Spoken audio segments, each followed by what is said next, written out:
Hey Enzo, just looking ahead to Arsenal, you've said a few times this season about how, you know, Arsenal are lucky they've had a manager for more than 5 years now, and that's a sign of their progress. Is it that he's been under pressure a lot lately, Mikel Arteta, because he's not won a trophy apart from the FA Cup when he first took over? Is it a sign of perhaps strength or a sign of weakness from the Arsenal board that they've not made that change, or how do you read that from the Arsenal board that they've stuck with him? I'm focused about Chelsea and about Arsenal, and not about Mikel. Okay, but you've mentioned it yourself prior to this. You've talked about Arsenal and the fact that they've had the manager for a long time. So you've spoken about it before. What's your take on the fact that they've stuck with him for so long? Is it a good sign for managers as a whole that clubs can be this patient? It's question for Arsenal board. Okay, but you have spoken about it before, though. That's why I've asked. Yeah. Okay.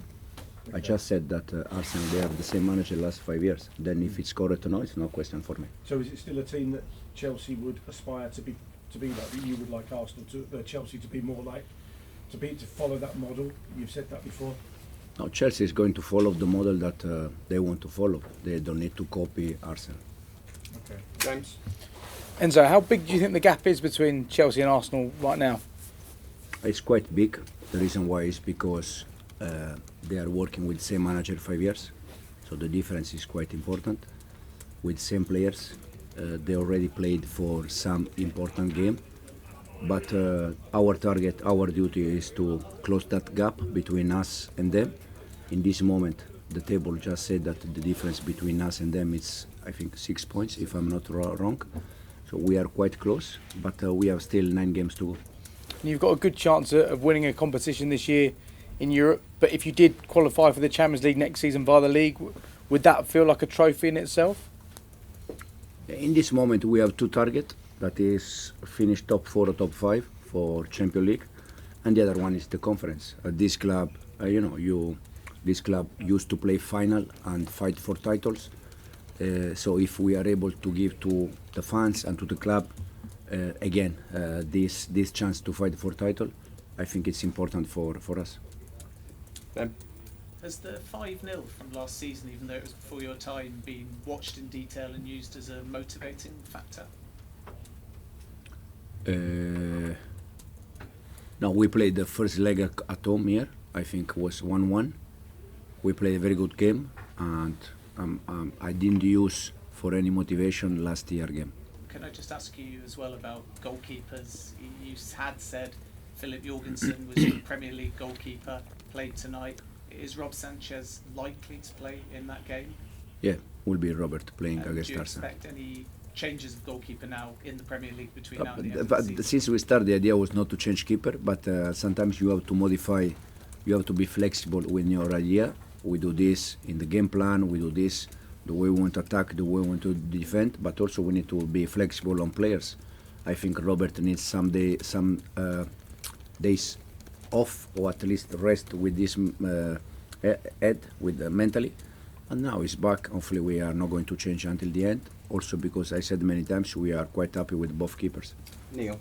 Yeah, hi, Enzo. You said it, you're only 6 points behind Arsenal. Could be 3 on Sunday. Are they catchable in second place? Yeah, and they can be 9.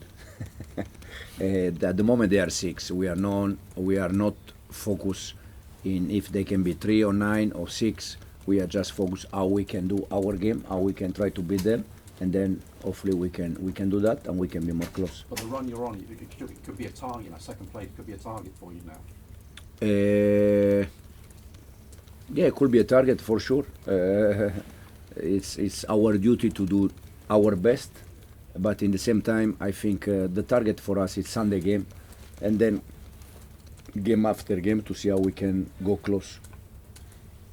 Rob? You told us a lot that your preferred style is you want your team to control the ball and control the play. Is it realistic that you can go away to Arsenal, play them at the Emirates, and control the game, control the ball? If can be realistic. Do you think it's realistic for your team to go away to Arsenal? But the intention will be that. Then if we are able or not, depends a lot from the opponent. They just said to me that Pedro Neto tonight did the sprint, the quick sprint, and the long sprint, 90 minutes. I don't know if you remember the sprint that he did at the end. But the reason why was because we were sitting back, we were at the edge of our box. So if we plan the game sitting back and wait, for sure our strikers, wingers, they are going to do 20 sprint for 70 meters. But when you play most of your game in the opposite side, there is no space to do that kind of sprint. So Arsenal, our plan is to control the game, but also it's a team that they're gonna try to press high, and they're gonna try to be aggressive, and probably we have more space to attack in behind. Peter? Hi Enzo. You mentioned it a bit just before about the results, won 4 in a row now. But I don't know if you feel the performances have been the best or like we saw earlier in the season. I was wondering though if you feel that the team have turned a corner from the recent run. Do you feel like if you won 4 games in a row now, the team have turned a corner and put that sort of winter blip behind them? No, I try to judge game after game. I think we lost some game where we didn't deserve to lose. I still remember probably Bournemouth away that we won, but we didn't deserve to win. But also we draw points in games that we deserve points. Bill away, I think we deserve points for sure. But it's football. Now it's 4 games in a row, yeah, but it doesn't mean that now we are going to win all the games or we are going to lose all the games. It's just game by game. Now the important thing is that we are almost in April, quarter final, 4th in the league, and hopefully we can, as I said many times, we can bring this club where this club belongs to. That is different competition, and we're gonna try to do our best. And you've got Wesley, Fofana and Romeo and Lavia available. I mean, when you look at the games that they've missed, that seems to correlate with some of the more difficult results that the team have had. How important? Absolutely. To the way your team plays. Yeah, no, absolutely. It's not excuse, it's reality. But it's for us, it's for all the club. For when you lose important player, for some moment of the season, we lost 3 players that they are the ones that they score more goals. Nico, injury, Noni Madueke injury, and Cole that in this moment is struggle to score goals. So we are in the last 4 or 5 weeks, the 3 guys that score more goals for us, no one of the, I mean, 2 of them, they are not available, 1 is available, but it's a bit unlucky, he's missing goal. But there are more players that they are doing well. Kieran? Hi Enzo. Arsenal obviously don't have any fit strikers. Yourselves don't have any fit strikers. So it's like the strikers London derby. How weird is that planning tactically, and how much do you relish sort of going up against Arteta and seeing whose tactics come out? Yeah, it's quite strange for both because we have all of them injury, but I think they are trying to find solution. We are trying to find solution at the same time. Pedro, since we start, is doing I think very well in that position, and we see if Sunday we use Pedro there or we change something. We're gonna see, but for sure, as I said before, all the clubs during the season they have moment where they have injury, so they need to adapt. They need to be flexible and try to find solution. I'm finished with Jacob. Enzo, I think when you were at West Ham, you would have come across Declan Rice when he was much younger. Did you, at the time, see a £100 million player? And also, just for Sunday, how do you see the way to stop him in midfield? Top player. Did you see him becoming this good when he was at that age? In this moment, he's a top player.